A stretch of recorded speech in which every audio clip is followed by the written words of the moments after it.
was never in doubt that the Black Galaxies of Ghana will qualify for the 2022 CHAN tournament that will be taking place in Nigeria. Of course, a late rally from the Super Eagles' own team. Of course, could not deny the Ghanaians another opportunity, having missed out on the past 3 editions of the CHAN tournament. On that note, I welcome you to Nigeria Super Fans Forum. My name is Oluwafemi Ashaolu, and today is going to be another wonderful. How was your weekend?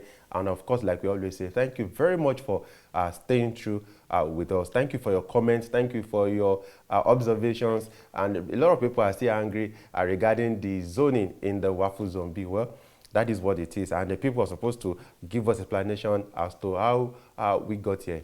Of course, as usual, we take a trip to Ghana. We'll be talking about a whole lot of things. The Ghana Premier League now, of course, has officially been launched. So it will be kicking off in a matter of days. And like we said on the show some days ago, talking about the injury concerns of Thomas Partey, Arsenal manager, I'm talking about Mikel Arteta, has come out to actually give a very not very interesting news regarding Ghana's preparation for the 2022 FIFA World Cup. So we'll be taking you on all of these and many more. James Agberebe is around in the studio. James, you're welcome. Thank you, Femi. How was the weekend? Well, everything went well, except for the home base Eagles who raised my hopes, and at the end of the day, they dashed it. So that was the only sore point for me at the weekend. Okay. Okay. Let's get started proper now. It was a late rally. Yeah. It goes from Ezekifilu and of course Chijoke Akunetu. Yeah.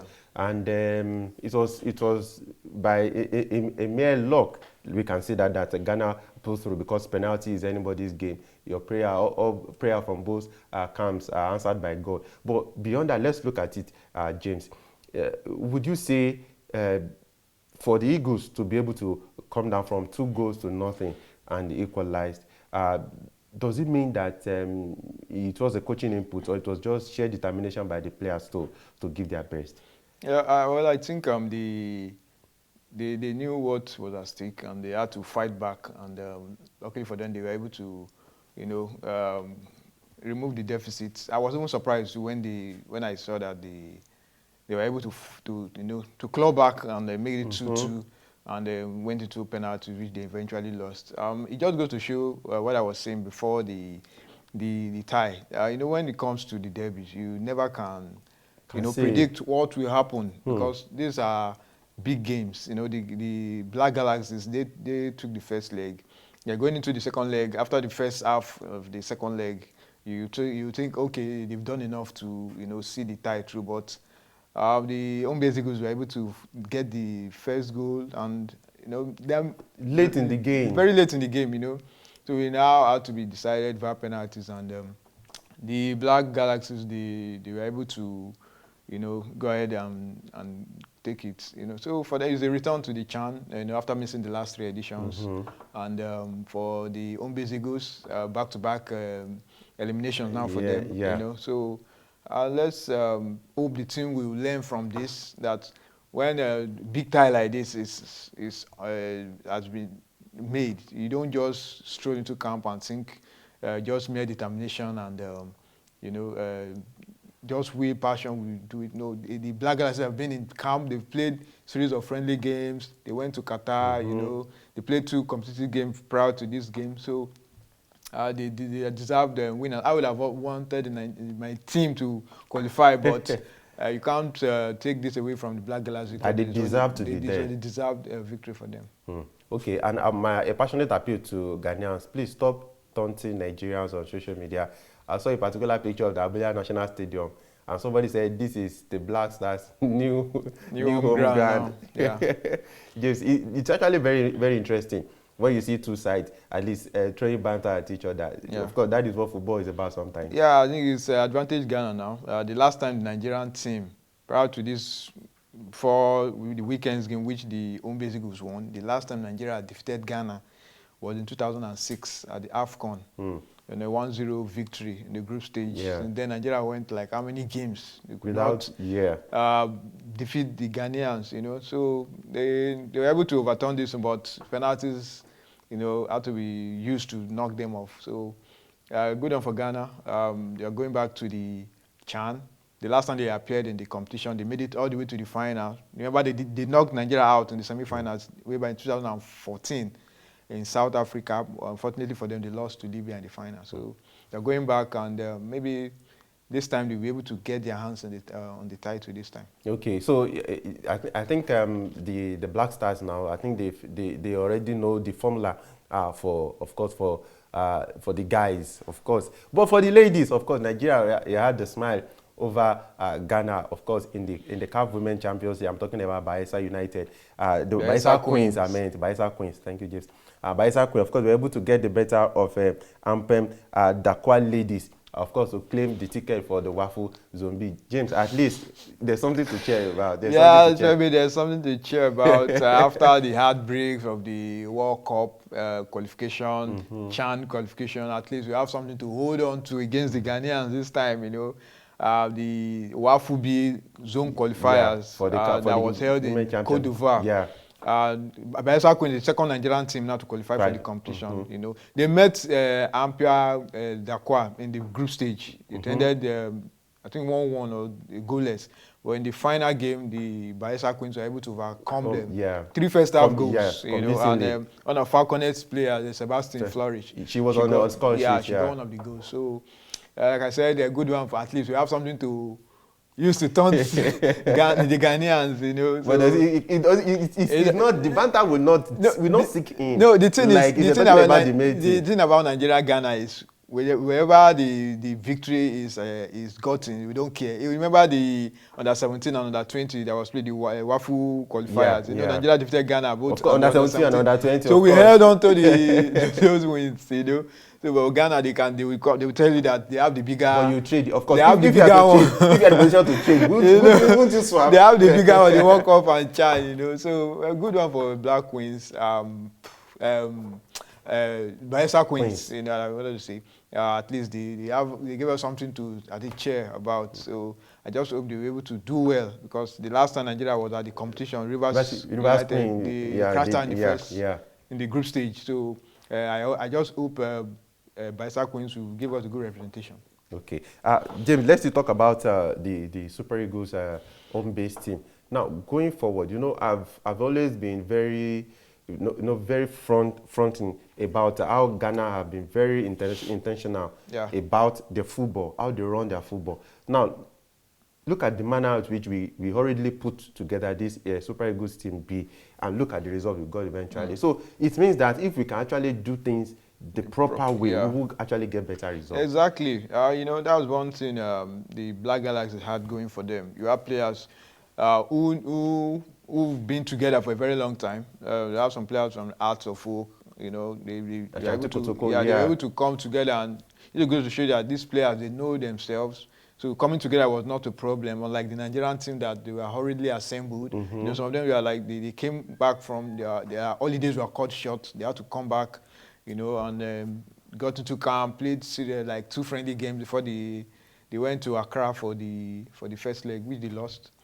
And it just goes to show, I didn't mean who knows if they had done the proper thing, maybe they would have, you know, done better against Ghana. But you know, the team that prepared very well, they deserve to, you know, go through, because, I mean, they took it serious. You saw what they did in the first round of qualifier. They defeated Benin Republic. So this is a team that have been together, that have been playing together. They understand each other. So, I mean, I hope the Nigerian team, they've learned their lessons, that when it comes to qualifiers like this, you have to take it very serious, because now we've missed this. This is an opportunity missed. We'd have used this as a platform to see some of these players. You know, and the good thing again for the Black Galaxies is it's an opportunity for them to showcase themselves for the World Cup. Exactly, because it's not just about playing the CAF Champions League or CAF Confederations Cup. That's not the only platform you're able to showcase yourself. The chance is there to showcase yourself and, you know, show the world what you can do. And I think Ghana has the opportunity now, and good luck to them. Okay, you know, this still reminds me about the NFF presidential election coming up this month, James.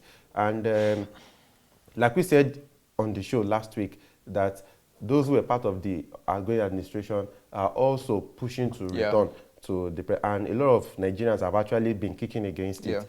But it is what it is. Like they say, if you have the power, you know, to pay the media, of course, you be the one to determine what people see and what people think. Yeah. So the elections, like I said, we just hope it's something that we, give our football what the lift is, because we are really lagging behind. We are not going to be at the World Cup. We are we've missed out in the CHAN qualifier. And they just go to show that all is not well with our football, and everything stops at the desk of the football authorities, the NFF. The league. Sometimes we don't even know when the league will kick off. Sometimes not sometimes. Do you know when the 2020-2023 season will kick off? That's what we are saying. Like compared Ghana to already have a date. This thing have been happening for how many years now? Where the league will end, we don't even know when they are coming back. We're now seeing calendar clashes and all those things. Now look at the way we ended the Federations Cup, the ITO Cup is just a mess. So we're looking forward to a good election. We hope that the person that will emerge as the president will give us that thing that we've been missing. Let's go back to the heydays where I think when we look at our national teams, when we prepare for, we know that this Nigerian team has something to offer. But as it is now, we are just cruising. There's nothing positive to say about our football. We just have to start rebuilding, and there's nothing bad when you rebuild, because you know that there's a problem to be solved. And I just hope the new administration that will come on board will be able to do that for us. A lot of people have said rebuilding. But if the foundation is not properly put together, it will keep crumbling. Yeah. And of course, some people have also said that we're going back to the drawing board, but the board is already full. But let me ask you, James, do you think it is necessary for ex-footballers to run Nigerian football at this time, or do you think that it doesn't matter that someone who never played the game also run, so long you have the interest of the thing is, it's not a must that because you played football you must. No, we've seen players who were very good in their heydays, but when they decide to go into coaching, you look at somebody like Frank Lampard now, a world-class player during his days, is struggling as a manager now. So sometimes it's not even about because you play the game. There are some people that they never even got close to the football pitch, but when it's all about administration, you know what to do, what to put in place to make things work. So because you're a footballer doesn't mean that you must, if you go into administration, you succeed. You might want to cite an example like the Bayern Munich. The way they are structured, most of the key guys there are former players for the club, former World Cup winners, Champions League winners, big players during their heydays. So that's a good example to cite, but it doesn't work all the time.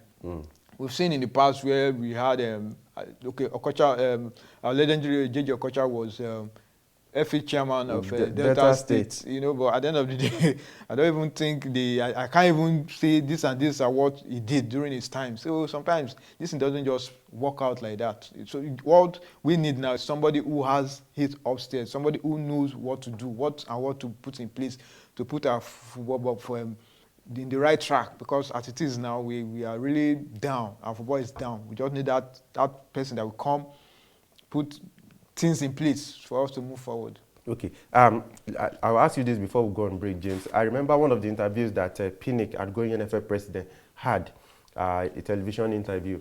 He actually said that in age-grade competitions, that Nigeria has not been doing badly.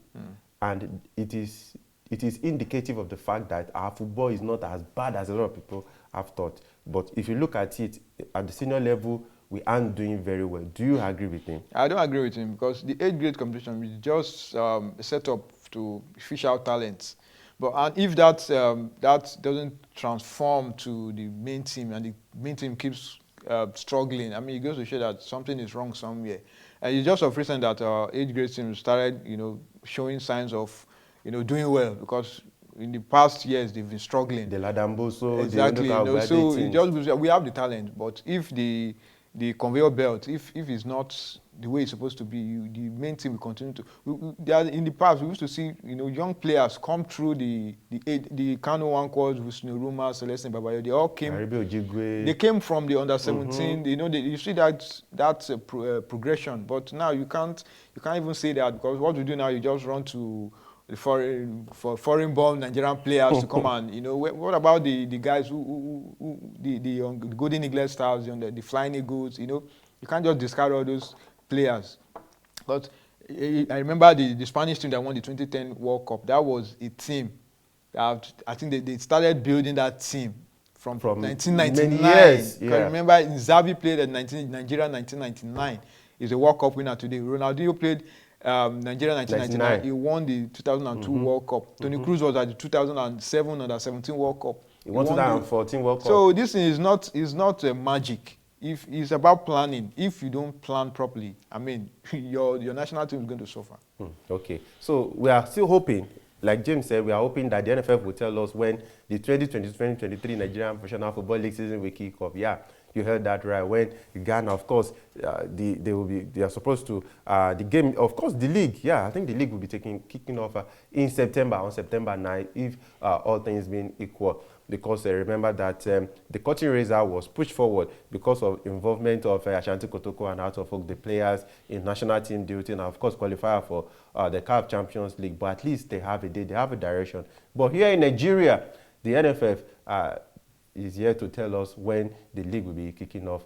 All what's on everybody's lips now is the NFF presidential election taking place in Benin City by September 30. We just hope for the best. Let's quickly go on this break. We'll be back to talk about Thomas Partey. And of course, we told you that the Ghana Premier League has officially been launched. Yeah, it is officially been launched. So we are waiting for another fantastic season in the Ghana Premier League. But for Partey, Ateta came out to say the injury is much more complex than a lot of thought. So my advice to Otoado would be to begin to look for a plan B for Thomas Partey. We'll be back to talk about that. Please stay with us. Welcome back, and it's still Nigeria Superfans Forum. Thank you for your comments, and we read everything. Yeah, we tell you we read everything for your observation. A lot of people are still angry about the what I call it unjustifiable zoning in Waffle Zone B, where you have to pay Nigeria and Ghana and Ivory Coast, playing against each other. These are strong teams. Perhaps you say they are the strong teams in the Waffle. But of course, CAF always have to pair us together to eliminate ourselves in order for continental competition. Should not be. Remember, Kayode and I, James and I, we've talked about that on the show. And of course, all of you in the comment section, you've also talked about that. Well, like I said earlier, the people are supposed to give explanation as to how we got here. Where are they?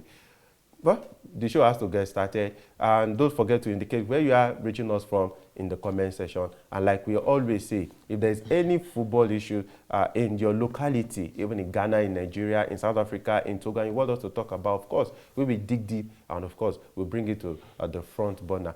James, before we go ahead, let's talk about the Falcons game, the friendly game, the prestige game in the United States. The first leg is going to be a double header. Yeah. The first one ended 4-0 in Kansas in favor of the world champions. But I think the joy there is the exposure that's been given to the Falcons. Of course, Tosin Demeyi and Rafiat, they were in that game, and of course, they were fantastic. Yeah, a good one for the Falconets players. I call them ex-Falconet players now. It was only Esther Oyinezili that didn't have the opportunity to play.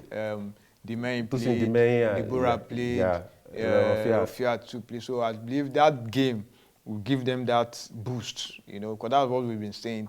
Expose these players. The good thing that the Super Falcons coach deemed fit to give these girls a run in. At least they would have experienced something now. They know what it feels like playing against the world champions. You do them a whole lot of good exposure, big one for them.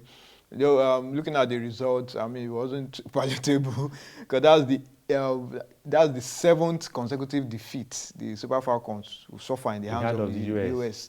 They've never drawn any game. They've just been losing. Their first encounter in 1999. To date, the Super Falcons have not managed even a draw.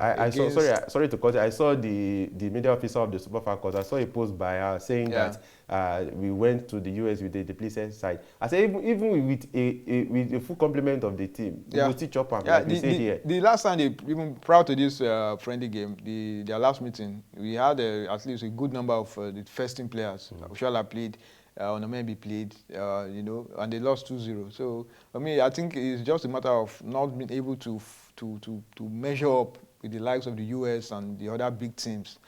As if they go into this game committing the same mistakes. I mean, they don't really give they don't fight. It's as if they just go with this defeatist mentality. You know, they don't really. You begin to imagine, begin to wonder: is it that after this year they've not really learned any lesson? Anytime, especially when anytime they play against the United States, always one defeat to another, and it's looking likely that they are going to lose again in the second leg. Second game. So we're going to make it eight consecutive wins for the United States.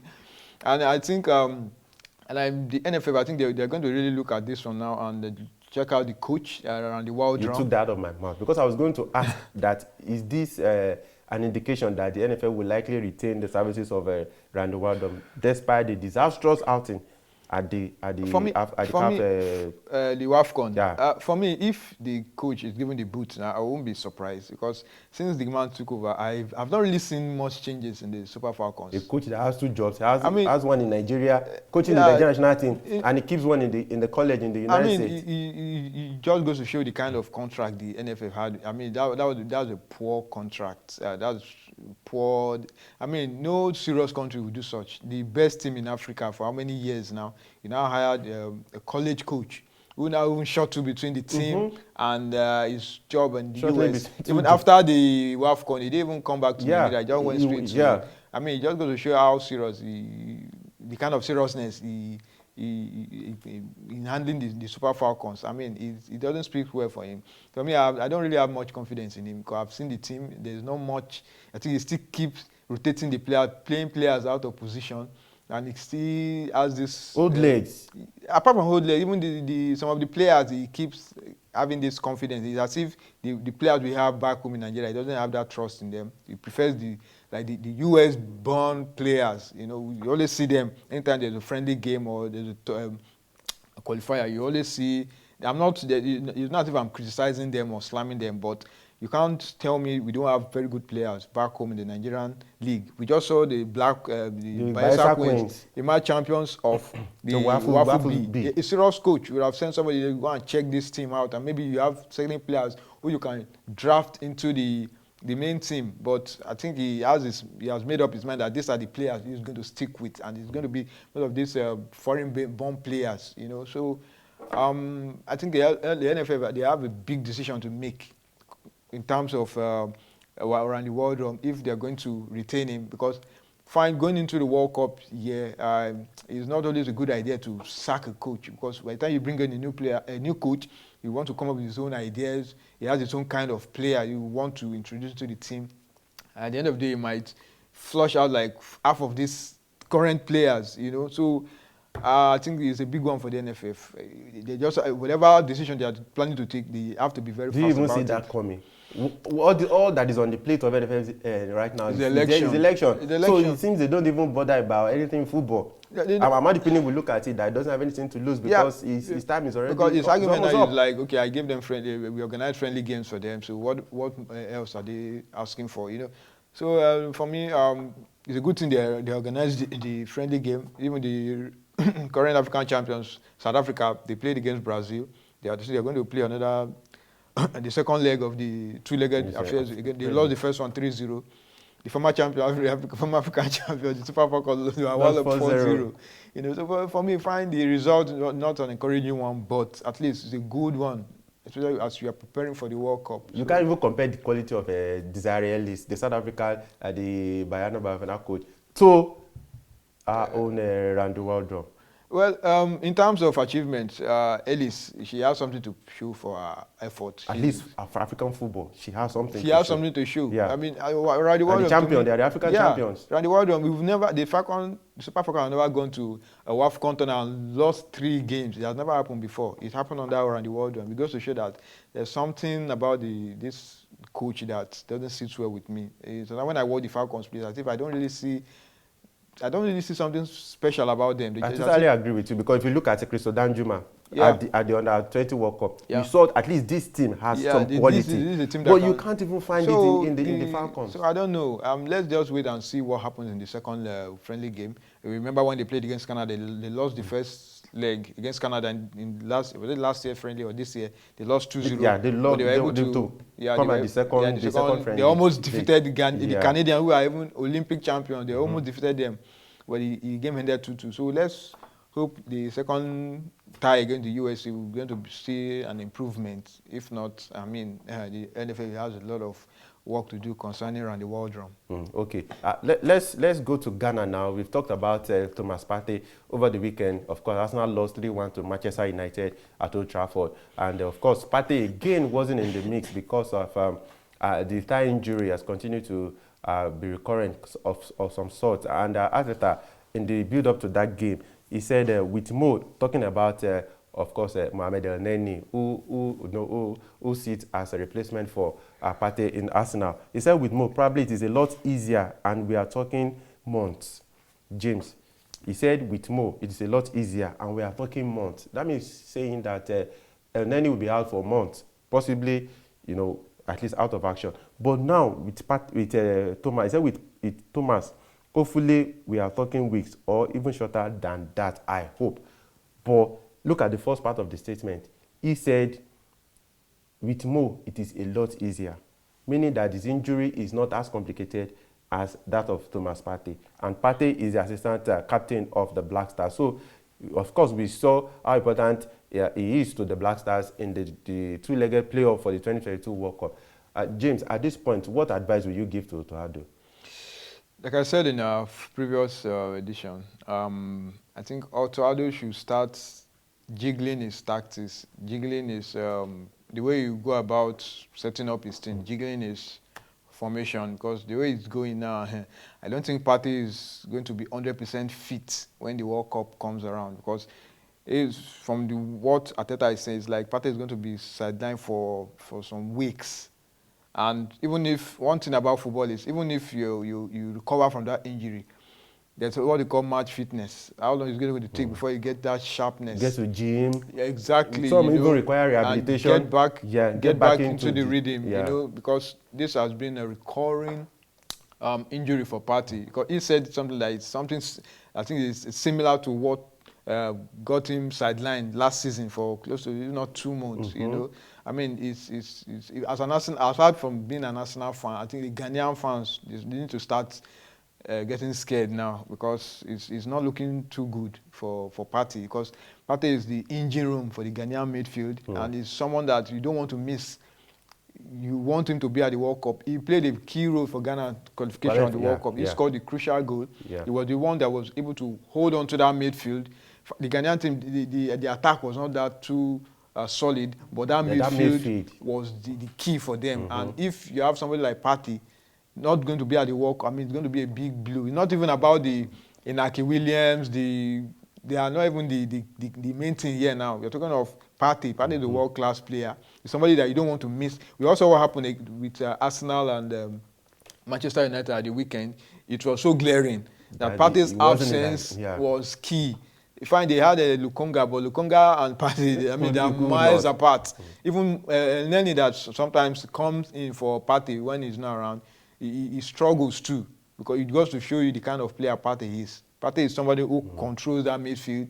He's somebody who has seen it or play at the highest level. And if you don't have such a player, I mean, you're going to suffer. Arsenal suffered against Manchester United because they don't have. Partey was not there to control that midfield. He was not there to hold, to knit that midfield together.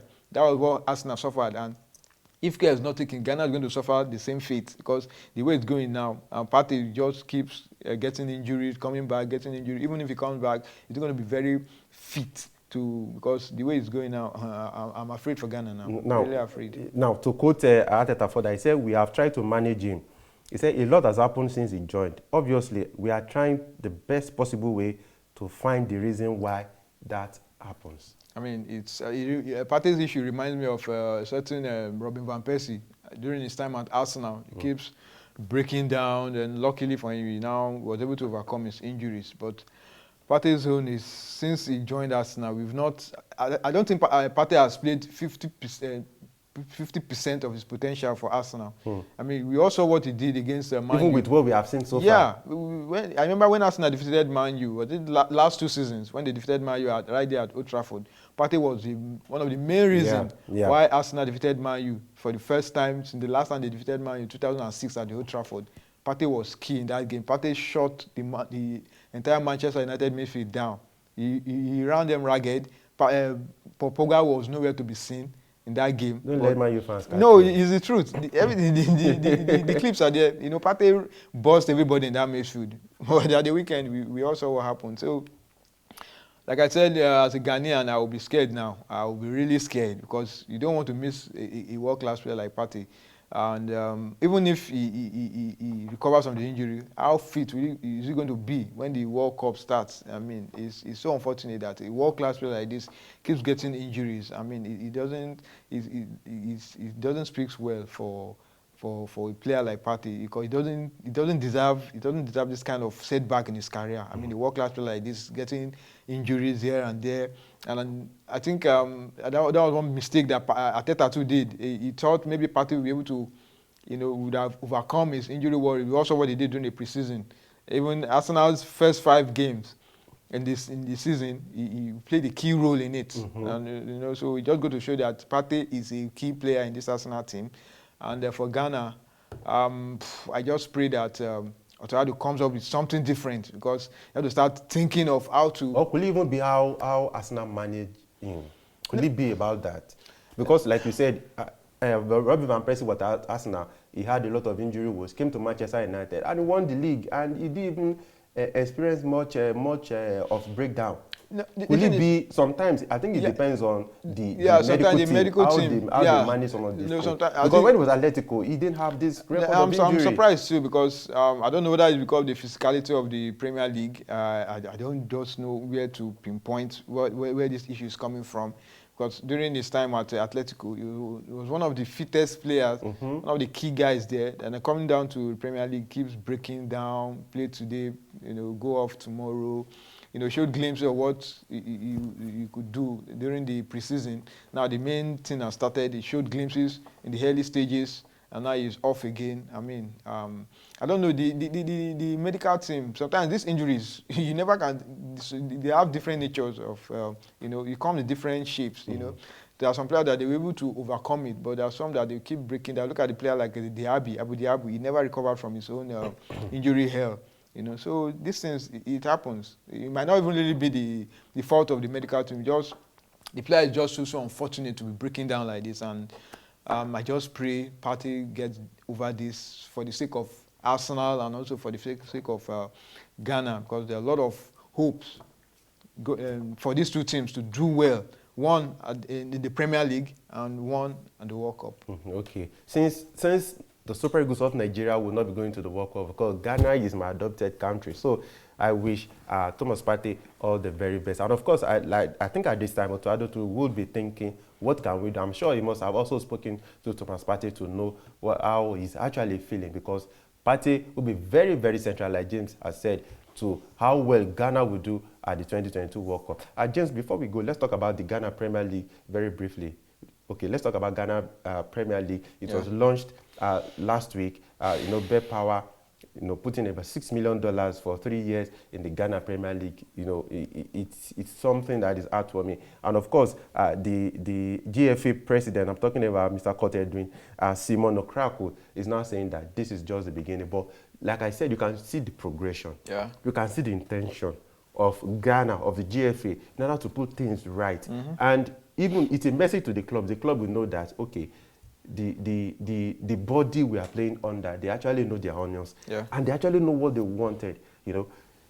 It's something that is missing here in Nigeria. But let's forget Nigeria. Let's talk about what the GFA is doing right. So he said this is just the beginning. And possibly, last week we talked about the sponsorship deal, about Puma supplying boots and all that to all the teams. Not only teams in the Premier League, of course, even in the lower division. This is highly commended. Yeah, we've always said it. The GFA, I think they have a plan for the league. There are talents in the Ghanaian Premier League, no doubt about it. But which I think what the GFA are doing is they are bringing in innovations, things that will make... That will even motivate players, that motivate the clubs as well. It's not just about playing football and at the end of the day, nothing to show for it. I think with what they are doing now, they are sending a message to the players that, look, we have your welfare, everything. We have everything in check. We want you to succeed. So that's why they are going all out. $2 million for a season. It's not a small feat. In sub-Saharan Africa. I mean, they did an official launch where we had Asamoah Gyan and some other top Mr. Easy himself. It was some people even joke that Asamoah Gyan is using the launch as a preparation for the World Cup. At least everybody will see that I think that ambition has died. He has died a natural death already. People are saying that he's using it to launch himself back to the Black Stars. To that aside, good one for the GFA. It goes to show that they have a plan for the Ghanaian Premier League, and it's going to bode well for the players. They will know now that the GFA they are playing their own part. So they keep on doing their own part, playing well, and the goodies will continue to flow. And this is just like what he said. This is just the beginning. I believe bigger things are coming for the players, for the clubs, and even those in the lower division. Remember, they got $250,000. From Access Bank. Exactly. Access Bank Nigeria. You see that these are things that we are talking about. When you show the players that these are the plans we have, I mean, the league will grow. These are the things that make the league grow. You're intentional about it. You are deliberate. Exactly. You show them that these are the plans. They will continue to. You are doing your job and you are doing it well. Exactly. These are the things that make the league. Why do you think the Premier League, the English Premier League, is what it is today? It's because of what has been the sacrifice that they've made. That's why it's the seriousness of the FA exactly itself. That's what makes the league the brand it is today. I mean, so I believe that's what the GFA wants to do. The talents are there in the Ghanaian league. This is the league that produced the likes of Abedi Pele, the likes of Tony Yeboah, the likes of Asamoah Gyan, the likes of Neo Dati Michael Essien, John Mensah, all these guys. They came from Stephen Appiah, Samuel Sekufu. All these guys came out from the Ghanaian league. So, I mean, there are so many. There are 1,001 Abedi Peles in the Ghanaian league. They are there. You still find a lot of Samuel Sekufu. Of course, we saw talent in this chanting. Exactly. You still have the likes of. We have a lot of Daniel Ados in the Ghanaian league. So it's just for you to put the league in shape. Then you all these players they will. You even surprised that you even have better players than some of these legends. They are there. You just do the right thing, and the players will come out. James, flesh and blood has not revealed that to you.